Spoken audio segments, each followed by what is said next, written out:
Good evening, everyone. TMYS welcomes you to the Stories of Floods and Displacement under TMYS Review September 2021. TMYS is calling for submissions of stories, essays, and poems as a part of the project. Now, today we are privileged to have Dr. Nilanjan Ghosh, with whom I shall be in a conversation, to discuss river governance and politics in India.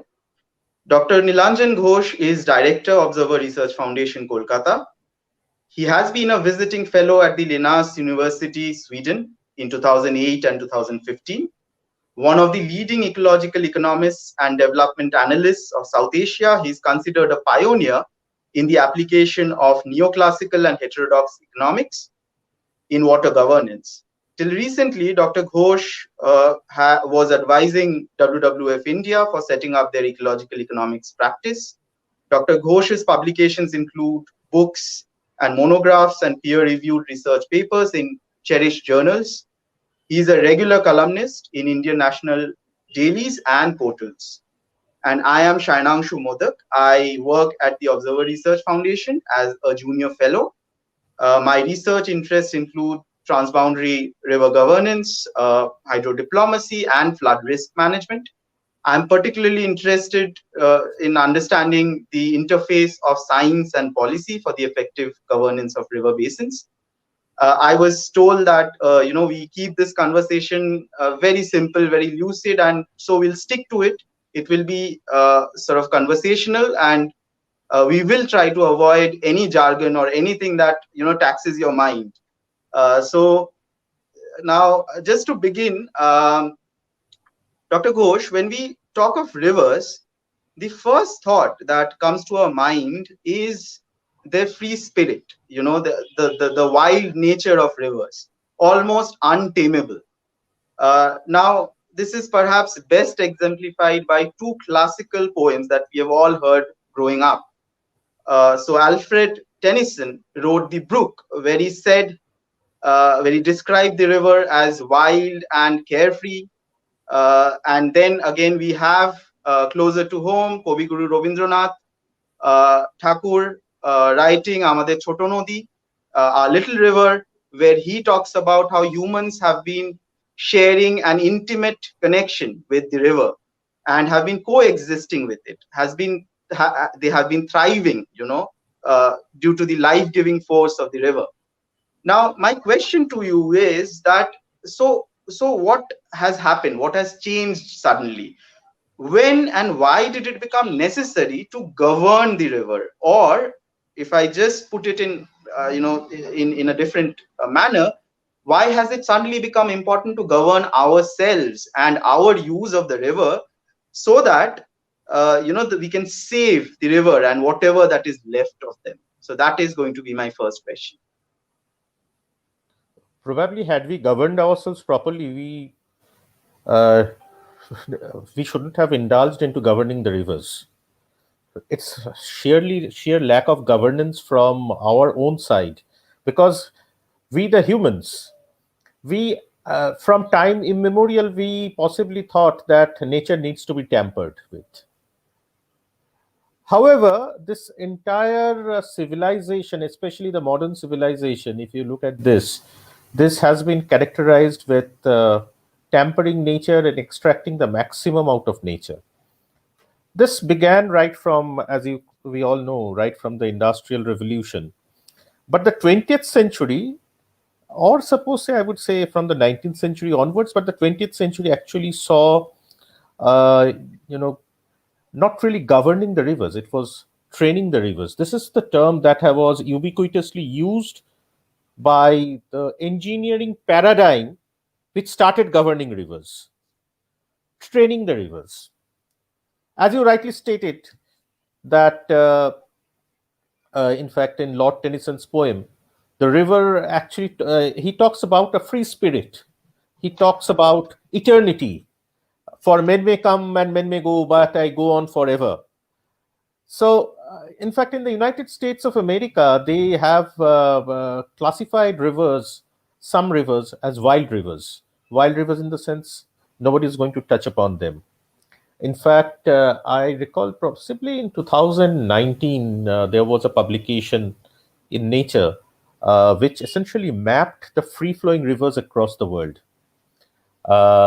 This was a multidisciplinary team which came up with this publication, including those from WWF, International. I think some IUCN was also involved with that.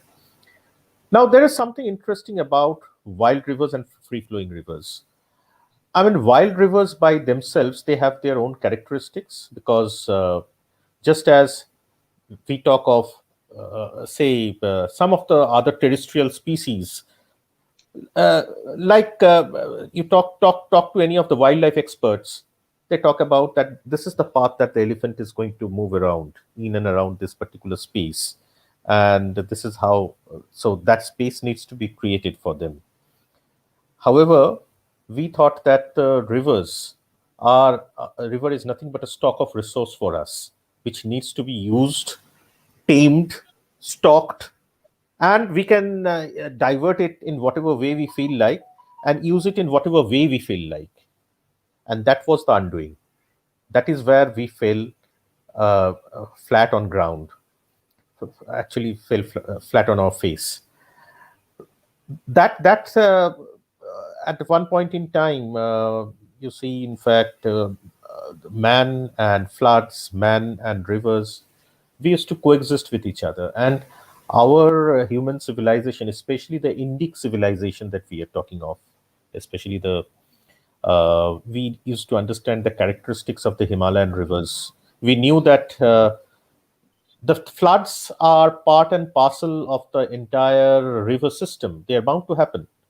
There are bound to be high flows, times when there will be high monsoons, and eventually the river is going to get fattened, and there will be lean flows when in fact dry spells are going to be there as far as the river is concerned. River flow is going to be river flow is concerned.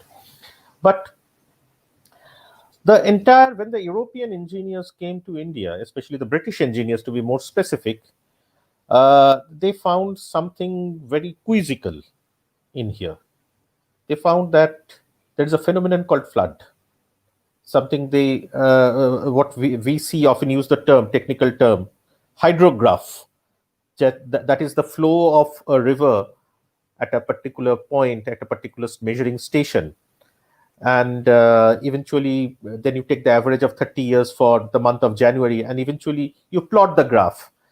So essentially, if you talk of the Indian river system, because we have the Indian monsoon, uh, it looks like a bell-shaped curve across the year. You have the low flows during the dry season, and then in fact, as the monsoon approaches, it moves up, and eventually it reaches its peak during the high monsoon, and then again it comes down. As far as the European rivers are concerned, now Europe hardly has something called the southwest monsoon. They don't have a southwest monsoon. So naturally, they don't see this bell-shaped curve. It's this hydrograph is almost a horizontal line. So the European engineers were absolutely flabbergasted and surprised with the fact that how could this happen? Then there must be this is something like an aberration. But the fact remains that this is nature, and man existed with that. And we used to understand the importance of the floods because we lived with the floods. We knew that when the flood waters recede, they are going to leave behind rich alluvium, which has essentially made the Bihar floodplains, or suppose say this entire Gangetic floodplains, the rice bowl of South Asia. Why only Gangetic floodplains? As you know, because you are working on the rivers, that the most sediment-laden river in this particular system happens to be the Brahmaputra. So, and Brahmaputra floods are annual occurrences, just as the Gangetic floods. So naturally, they have formed the delta. Rivers are not merely rivers by themselves; they also bring with themselves the sediments, which are very, very important. That is during the high flows. And until and unless they bring the sediments along with themselves, the soil is not going to be formed in the delta. Now that we have these forces of global warming and climate change, and the sea level is rising in the delta, and during the dry spell, when the water flow is less during the delta, the saline water is taking up its space, And in fact, we have constructed dams and barrages and have been diverting water elsewhere. That is why in the mainstream, there has been a decline in the flow. So naturally, with the sea level rising, the saline water is taking the space in the delta. This is true even for many of the rivers in peninsular India, like suppose the Cauvery Delta or some others. Right. But what is happening in between, the soil, because the saline water is taking up space, the delta by itself is shrinking, and the sediment that the river flow used to bring with itself, that has also declined, precisely because there is not adequate flow to carry the sediment. So the sediment is getting deposited somewhere upstream. This is a phenomenon. And also there are barrages and dams, like suppose the Farakka barrage. Large component of the sediment brought in by the Ganges is getting deposited in the upstream Yeah. of the Farakka barrage, getting trapped out there. So naturally, the sediment used to resuscitate the soil. That used to make the soil fertile. So what we are losing out on the delta itself, the delta is shrinking and it is not even getting resuscitated. So somewhere, in fact, I would say the 1920s and between 1920s and 1960s, which was essentially the era of dam building in the United States of America, and in India also, the British engineering paradigm. I shouldn't say that it's only British engineers, but the engineering paradigm that was brought into India by the Britishers or the Europeans as such prevailed largely, and they in fact continue even today among the various engineers. So they always feel that if a dam gets constructed or if a water gets diverted to the agricultural fields, naturally that is the biggest benefit that humans can actually accrue out of the process. And that is where we fall flat. We are losing out on other services. We are losing out on soil formation. We are losing out on sediment transport for creation of the delta. We are losing out on the movement of the fisheries, as you know, in fact. And I mean, we are losing out on some very important fisheries, even like the hilsha, something that you have also only worked on. So because the adequate flow regime is simply not there, adequate flows are simply not there, the sediments are simply not there. So this is where between the 1920s and the 1960s, things went awry for all of us. But the difference is that in the United States of America, as also in fact in the European Union, they have understood the folly that has been committed in the past. So that is why from the 1990s till today, you will find that almost 5,000 dams and barrages, all these types of constructionist projects, large constructions, they have been decommissioned. Whereas we are still thinking about river interlinking, which is going to be another disaster in the making. Right. And then So embankments, that is also another issue. When embankments are getting breached almost in every floods, because they thought that floods need to be controlled, and this entire engineering paradigm started constructing embankments. So that was also another issue. And so flood started being treated as disaster eventually, whereas they were not. They were essentially, I would say, an integral component of the global ecohydrological cycle. It's natural. They are not disasters. We made them disasters because it's not yes, that river has come in our way. We have come in the ways of the yes, rivers. yes. So we have exposed ourselves to the rivers by settling in the floodplains, which was essentially the territory of the river. So as we have increased our activities, our constructions, we have been increasing our exposure to the annual occurrence of floods or the occurrence of high flows, if I have to say it, just phrase it in a different way. So we have exposed it and we have increased the scale of the quote unquote disaster that unfolds. Now, Dr. Ghosh, you have brought the global experience to us and how decommissioning has been happening in the United States. The European Union has also been working towards a more holistic framework for water governance. We have also seen the Scandinavian countries taking a lot of progressive steps. So where do you locate India, in this global paradigm shift, if I have to put it that way? how far have we moved towards the desired state of living harmoniously with nature and allowing rivers to be the life giving force that they are instead of strangulating them, dismembering them, or even changing their course? So, where are we located in this global paradigm shift? See, if you talk about, let me use the come to the term free flowing rivers, which you used in the very first sentence.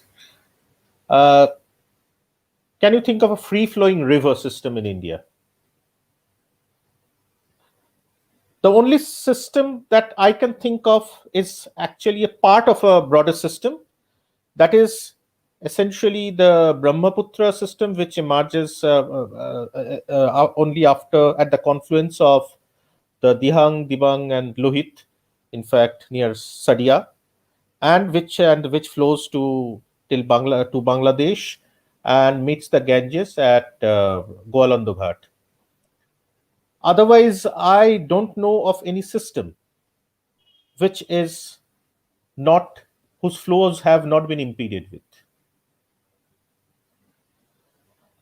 So there are either a host of large constructions or small constructions in some way or the other.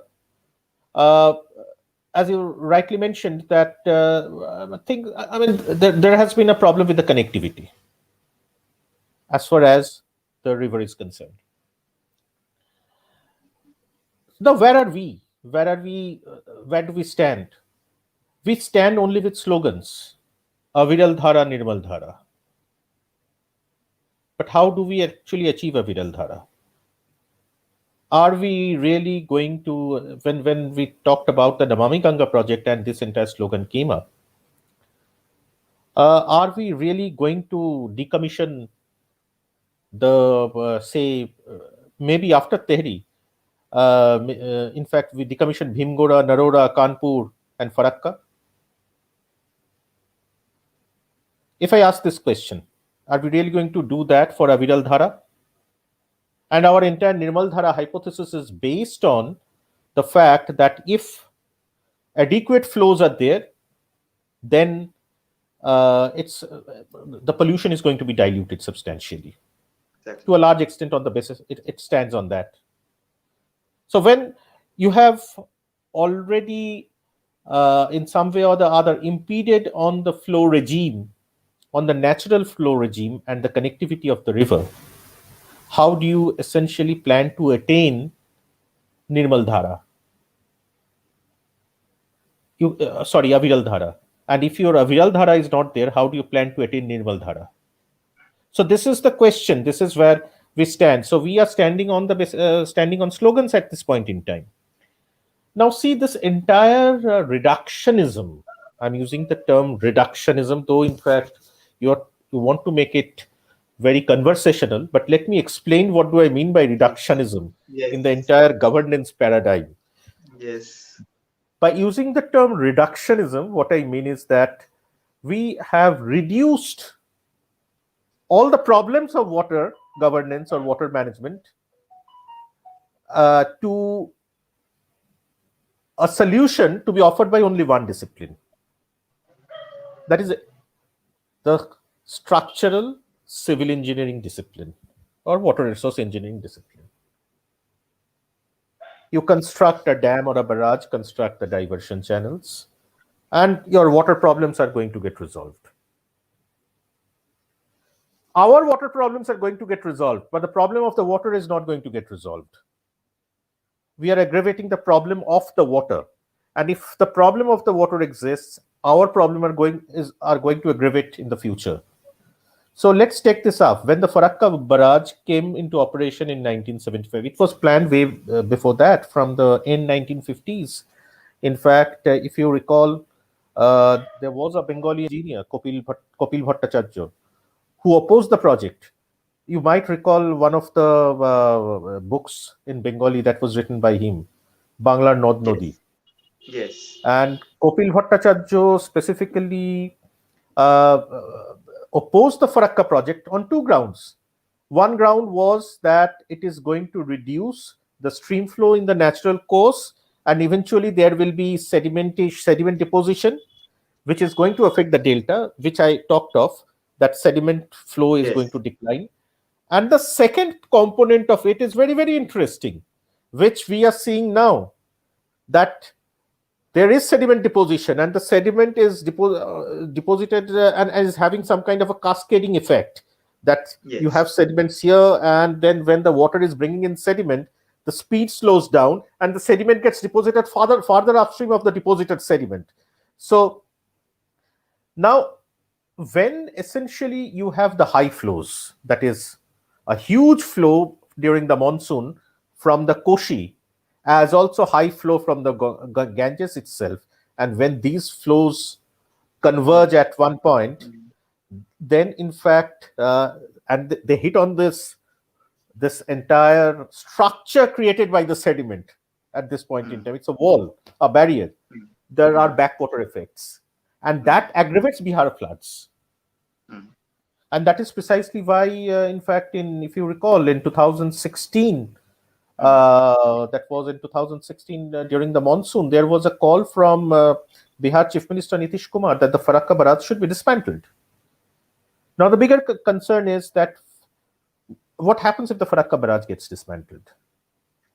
Because, see, the Farakka was also constructed precisely because we wanted to divert water through a feeder canal to the Hooghly Channel, so that the Kolkata port, which was getting, that channel was getting largely sedimented, and that diverted water is going to flush out the sediment and the Kolkata port can be resuscitated. Yes. Somehow, it has not served the cause of Kolkata port, this entire feeder canal or the channel.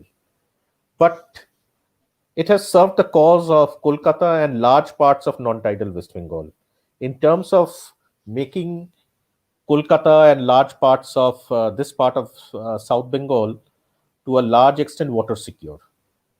Yes. So what happens if the Farakka gets dismantled? Do we still remain water secure if the water doesn't get, especially during the high summer? So these are some of the critical questions that remain. Now it's critically a concern of you see, water security on the one hand and floods on Yes. the other hand. How do we deal with this?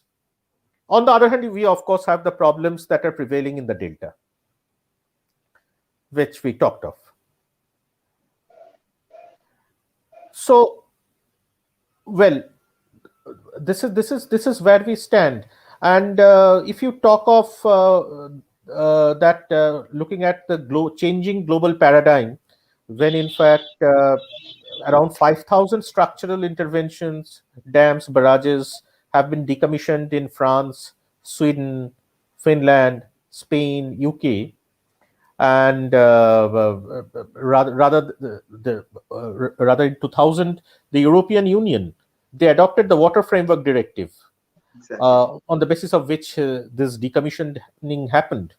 So this directive mandates the European Union member states to improve the ecological conditions of the water bodies. And this has led to the trend of reviving the natural flow regime, hydrological flow regime, by keeping water in stream, Yeah. that let water flow in the stream itself. Now, in another part of the world, suppose in the United States of America, which it witnessed large-scale dam building from the 1920s to the 1960s. You will recall that our Damodar Valley Corporation was Yes. actually an imitation, or rather largely influenced by the Tennessee Valley Corporation. Tennessee Valley Corporation. Exactly. So now the United States of America, they themselves dismantled more than thousands of structures in the recent decades in their own attempts to revive the basin ecosystem. So despite the fact that in India there has been some kind of a call to shift to, or I wouldn't say a call, but in most of the policy documents you will find this term integrated water resource management, IWRM, that want to look at the basin as the ecosystem for governance. But ultimately that doesn't happen in practice. We are still stuck to what I stated, that reductionism, We are still stuck to numbers, a few numbers, which are going to dictate the entire water governance, per capita availability. But Right. there is something beyond per capita availability. Per capita Exactly. availability of water is bound to decline when the population increases. Right. So we all know that. But then how do you get into, so what does that mean? That means that you have to have demand management in place. You have to think of sustenance of the flow regime. And what has happened is, when you essentially dissect the river, when you have large scale constructions and impede on the horizontal, impede on the connectivity of the river gets killed, and that creates far drier spells. Right. So we are not thinking about sustainability of the river system. This is Right. because of our inherent, I would call it an inherent human myopia. We only think about the short term, that I Short need term. water now. Mm. I'm just not of the thinking that I will need water after 20 years, and that is why I need to retain the health of the river and make it healthier. Right. And possibly the demand is going to increase further, then I have to reduce the demand. Now look at the is I'm talking right now of maybe of systems which are comparatively water rich, like suppose say European Union. Of course Western US is definitely not a water rich system, but a water scarce system. But let us talk Exactly. of the most water scarce system, the Middle East and the North Africa MENA region. What is happening in there? How did Israel essentially manage their water system and the water demand? They reduced water demand. They reduced water demand by a going for better water management practices in agriculture. Drip irrigation emerged in Israel. Secondly, they crossed the water barrier scale, in fact, way back in the 1960s. So, what you call the day zero, Right. which Right. happened, in fact, in South Cape Africa, Town. Cape Town. So, Yes. they faced this day zero long back. Then what did they do actually? They created a water budget. Once they created the water budget, that this is the demand, and see, this is the only supply that you have, and your supply cannot meet the demand, physical supply at least. So what do you do in that case? I reduce my agricultural water demand, which probably consumes 85 to 90% of the water. I'm not going to grow water intensive crops. Let me import them from other nations which are water rich. Now, a kg of paddy has certain amount of water embedded in that. This is virtual water. So they import virtually imported water. So that is virtual water import, right? And so if they are importing a kg of paddy, then possibly they are importing 15 units of water into the system. So if that is the demand, that demand is being met through the virtual supply. This is, of course, a notion, as you know, by Tony Allen of Yes. School of Oriental and African Studies. So one thing is for sure, if you're talking of floods, you also have to talk about the other aspect on the other pole, opposite pole, that is drought. Drought. These two extremes are bound to exist. In fact, when you talk of the cycle that we are presently in, the Right. eco-hydrological cycle. Right. So, Dr. Ghosh, that was a very nice explanation of how reductionism, it pervades into everything that we do with the river, our interaction, our ways of dealing with our problems, uh, and everything that we go about doing. Now, of course, this inherent sort of monopoly, or I would say hegemony of a single discipline has created a problem wherein we see only Q mix or Q sex of water. Mm. We do not see the other aspects, which are also as much a part of a river as the water itself. Now, this inherent myopic and reductionist approach has led to a lot of problems that you have very clearly explained. My next question is going to be, so what role do you see of politics, in this entire gamut of operations? Do you see as something which facilitates cooperation, or do you see it as something which hinders cooperation, which prevents us from taking a basin approach, and an integrated approach to managing our rivers, to managing our water resources, and to managing ourselves as Mhm. stakeholders? So, yes, please. See, this entirely depends on the nation that you are in. Now, if you look at Colorado,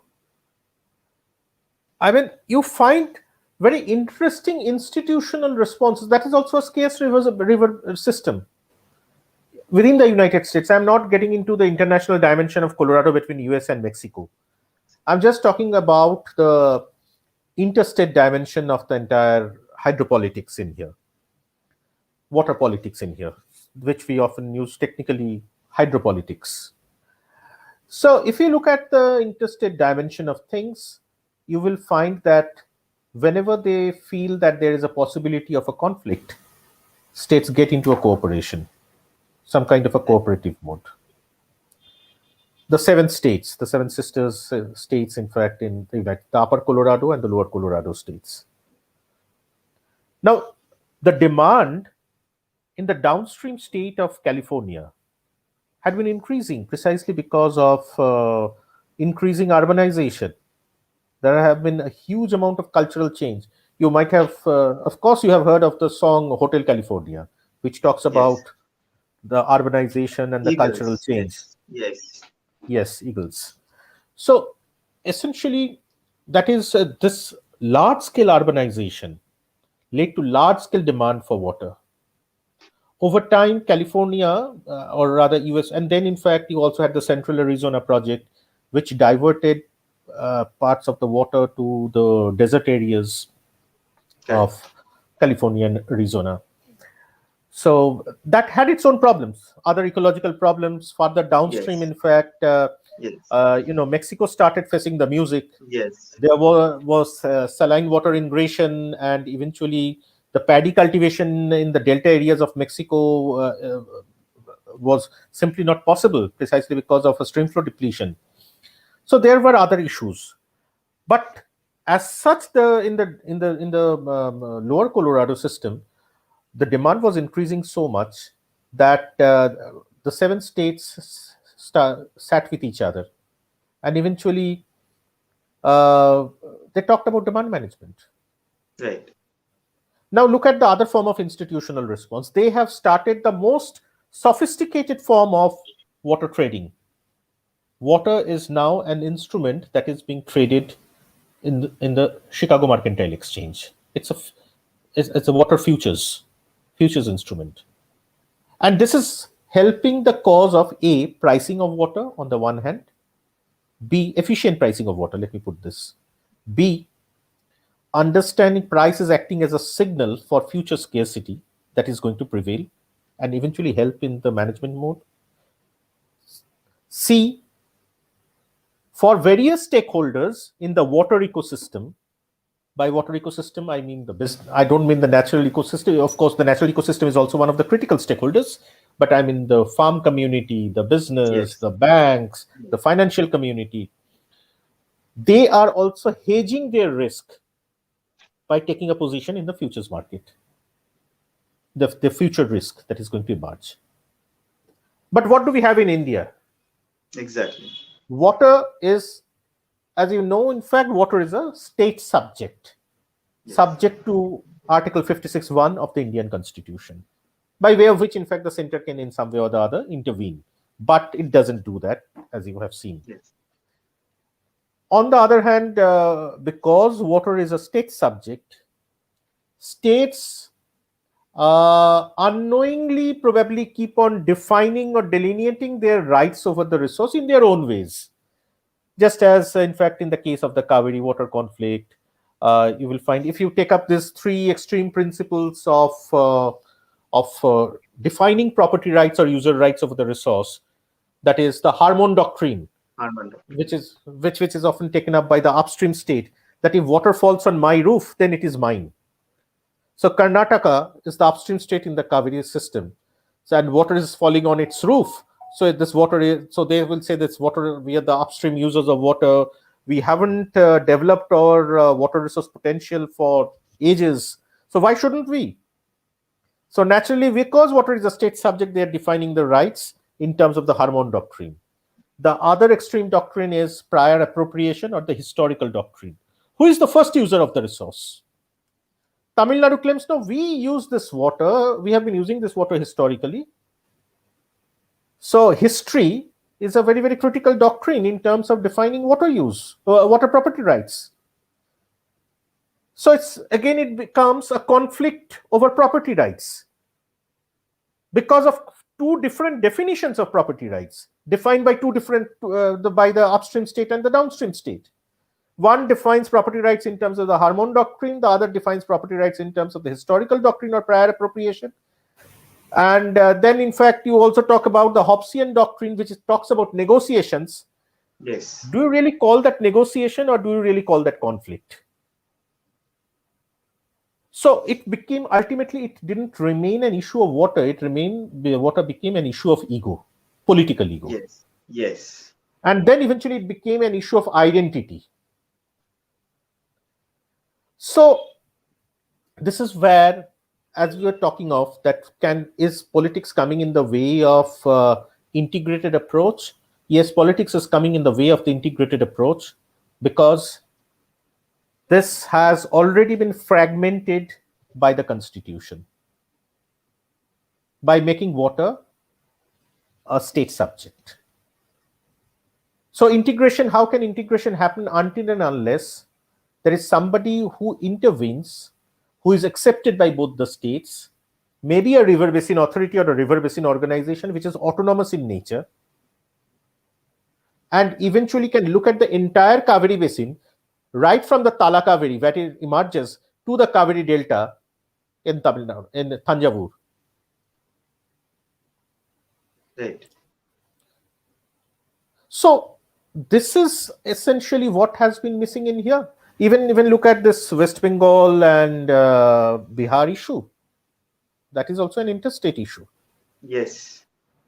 So how do I now, if I at all have to look at this, am I going to look at only West Bengal and Bihar, only this part, or I have to look at right from the Gangotri till, suppose, say, at least I would have loved to look at it right from Gangotri till, in fact, till why Goalandu Ghat, till the delta itself. Even with, exactly. In fact, even after Chandpur. Exactly. At Chandpur, the Padma meets the Meghna. Right. So that would have been integration. So yes, that's a very nice elaboration, sir. And of course, the way politics has been occurring in the country with respect to water, we see that it is leading to hostile hydropolitics between states. So now, coming back to the uh, the issue of floods, and finally we take a deep dive into the Ganga Brahmaputra Meghna basin that perhaps experiences floods at a regularity like no other river basin in the world. So what do you see as the challenges of water governance that lie ahead? I would also like to ask you very quickly, we have very little time. So I would also like to ask you very quickly some of the contentious issues, which would require collaboration across sectors, countries, jurisdictions. In short, a transboundary collaboration and a collective effort as the world also faces the growing uncertainties of a changing climate. So, sir, your response very quickly. So first of all, see, as I stated, we have made floods a disaster. It is very, very, very important to understand the course of the river, first of all. Yes, the river changes its course. The Brahmaputra that we are seeing right now is not the original Brahmaputra. The old Brahmaputra doesn't happen to be a transboundary river at all. It would have remained within the Indian jurisdiction, if I understand that correctly, or maybe crossing the Bangladesh boundary and then coming back to India. One has to look at that specifically. In any case, see what has made large components of Indian rivers, or suppose the South Asia, many of the South Asian rivers transboundary, is also the partition of India, especially the Indus, uh, the Ganges, and the Brahmaputra. Brahmaputra, of course, I'm leaving out the Chinese component because I'm assuming the fact that Brahmaputra is formed in Yes. Sadia. Prior to that, Yes. you have the Yarlung Sang postage, then the Dihang and others, Siang and others. So it is the partition which essentially created that. Otherwise, this would not have been an international transboundary issue. Now, as I stated, that it is the British engineers who kept on creating these embankments. There are now constructions over the embankments with the feeling that, well, we are safe in here. And eventually the embankments get breached. And that makes flood a disaster. I also talked about the backwater effects of floods. Now, when we did that, when what was not understood is that the course of the river, but this was essentially a very local level indigenous knowledge, which has been ignored by engineering. And that has actually made floods a disaster. So, where lies the solution? The solution lies in creating a transdisciplinary knowledge base with engineering, social sciences, economics, indigenous knowledge, ecological sciences, all combined together. Hydrology, of course, hydrology, fluvial geomorphology, everything with the modern sciences, social sciences, as also, in fact, the indigenous knowledge and the traditional knowledge. These have to be combined together. Right. Now, who can do that? Of course, if you it is not possible for a brick and mortar institution which only believes in brick and mortar constructions to do that. Yes. You have to think of something like a broader transboundary, transdisciplinary organization, which will be in the form of a river basin organization, which is going to govern the river system. By governing, I don't mean training. Even living getting into a free flowing river system. Suppose say, I want the market to exist in an unbridled way. That is also one form of regulation. So I want the river to exist in an unbridled way. That is also one form of regulation. So understanding the human needs, that is one. Understanding the ecological needs. When I use the term ecological needs, I essentially mean the long-term human needs. One has to Yes. understand that Yes. conservation, or conserving nature and conserving the natural flow, is a selfish human need which we don't understand because of our myopic vision. And that is where the notion of sustainability comes. Yes. And I'd like to end it here. Yeah. So I can understand. I mean, there's so much to talk about that. I mean, the conversation would go endless. So yes, indeed, we end with this note that conserving the river, protecting the river is protecting us, and making sure that our civilization, lives and thrives. So indeed, on that note, I would like to thank Dr. Ghosh for such an insightful conversation. Again, just to reiterate, we look forward to receiving submissions of stories, essays, and poems on displacement and rehabilitation of flood victims under the TMYS review September 2021. And please do take care of yourselves. Stay protected, wear a mask. We are going through unprecedented times, so make sure that you and your loved ones are safe wherever you are. And with that, I would like to end this conversation. Thank you, sir. Thank you, Thank you. TMYS. Thank you. Thanks to the TMYS and Coral.